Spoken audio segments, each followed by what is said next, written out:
This is Jamie Drummond for Good Food Revolution, and I am here once again with our old friend, Mr. Robert Ketchin, who's joining us all the way from Georgian Hills Vineyards. How are you today, sir? I'm great, Jamie. Thanks. Good to see you. Now, when did you begin exploring what could be done in a viticultural fashion up in Georgian Hills? Um, oh my gosh. The first thought might well have been back in like 1990. I ski up here. I had a chalet up here, a mountain bike up here, but I also was in the Canadian wine industry for many, many years. And knowing the Niagara, I want to say microclimate, knowing the farmers grow up here, apples, it just was one of those things in life where you're saying, boy, if I could ever do one thing, it would be to live up here in God's country, ski, mountain bike, and grow grapes and maybe open up a winery. I mean, talk about living your dream, but it was early 90s that I knocked on a few doors of farmers up here. Having actually asked people who's kind of the leading edge farmers, who wants to take, who knows their stuff and may be interested and take that risk. And that's when I met my partner, John Ardell, and he's just that kind of guy. He's aspiring, he's a good businessman, but he also is up for a challenge. So it was just fortuitous, but it all of a sudden started with that. And so early plant testing sites, early 90s, we were going around the escarpment, just testing aspect, higher on the hill, on the valley floor. And boy, you can't get it wrong up here. It's just that much further north. You're really living on the edge. Compared to Niagara, there's very little space. You've got to be on the escarpment, and there's a little zone that's sort of, that's it. You're certainly getting into extreme viticulture up here, that's for sure.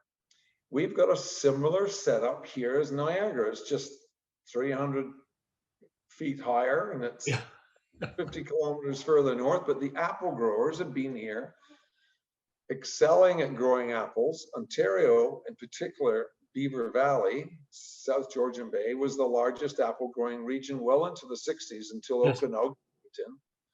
And we still, I think, are the #2 apple growing region in Canada. And on the other hand, I'm going to say is they grow great apples up here. They are crisp, hardy apples, the ones that we might call the heritage, the Spy, the Mac, Cortlands, Ida Red, Russet, all those sort of traditional Canadian apples that make great apple pie and great apple juice. But cider came out of this discussion in a moment. I'll share that with you. But the reality is, where you can grow apples, you should be able to grow grapes. If you think about it, you still need hillside, you still need lake proximity, but the escarpment creates this microclimate.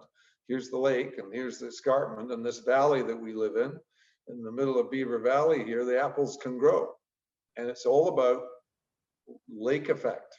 And that's what we learned in Niagara. And that's what the Ontario wine industry has built itself on, is lake effect. And having that cold influence in the spring so we don't get early bud break. And boy, we do not get early bud break up here. I can guarantee you that. We're just hoping they come out because it is so cold up here. But the fact is, we are protected well into end of May, because this lake is even colder than even Lake Ontario.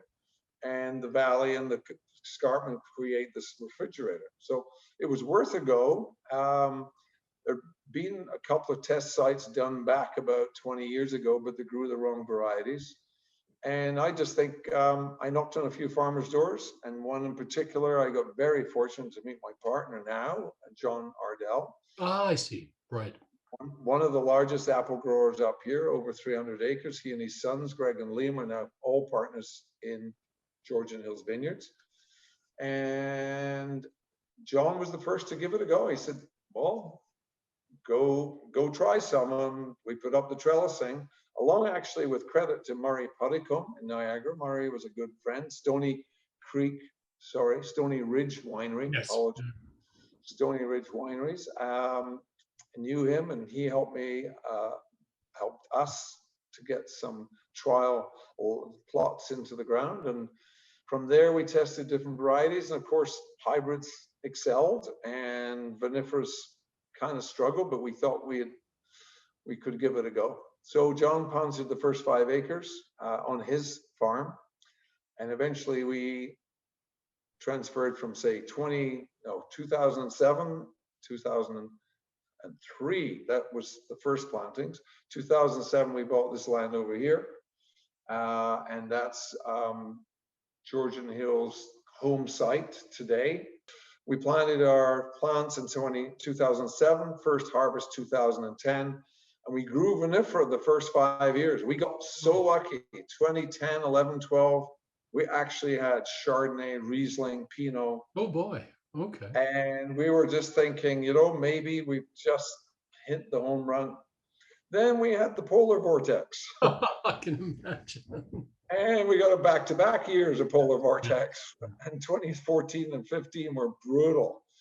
And we soon learned we didn't want a hill like they do in the county. The county have got different soil. We've got heavy clays, yes. Very hard to move around. Whereas they've got gravels and they can move it around. I guess today, hilling up is still important, but I will say we're still very limited on the growing season. We get our flowering the end of June. Our last frost is the end of May. First frost is Thanksgiving weekend. You got 18 weeks. And we get cool nights. The one thing, this reminds me almost of New Zealand. We can have a 25-degree day, but we can be down to 10 degrees at night here. Yep, yeah. The air comes off the lake. And so we cool down. So we're much cooler nights. So we don't keep that ongoing heat units. And at the same time, we've got that bookend just a little tighter on us than, say, Niagara. Getting back to the hilling, have you ever experimented with thermal blankets at all? No, we haven't. And kudos to the wineries that have. I had the pleasure of going down to Adamo for a visit. Yes. And our winemaker actually got hired away. Vanessa got to get a really good job as the viticulturist there. And she's giving me some insights to it. But also the winemaker there was very, I would just say we got invited to just look around, and it's fascinating. It's a lot of work. It's a lot of labor. Yes, I think that whole thermal blanket has potential. It's just a matter of how hands-on do you want to be, or how commercial do you want to just realistically, what should we be growing? And so that's a fine line. And I'll say maybe a younger person with more money might want to give it a go up here. I don't see any reason why it wouldn't work. And somebody I know already is planting further inland from us and will be doing just that. So it's going to be interesting. Down near Creemore, we're seeing a couple of variations on that. So we've started something, and technology will definitely be the winner, I'm sure. So we're definitely keeping an eye on it.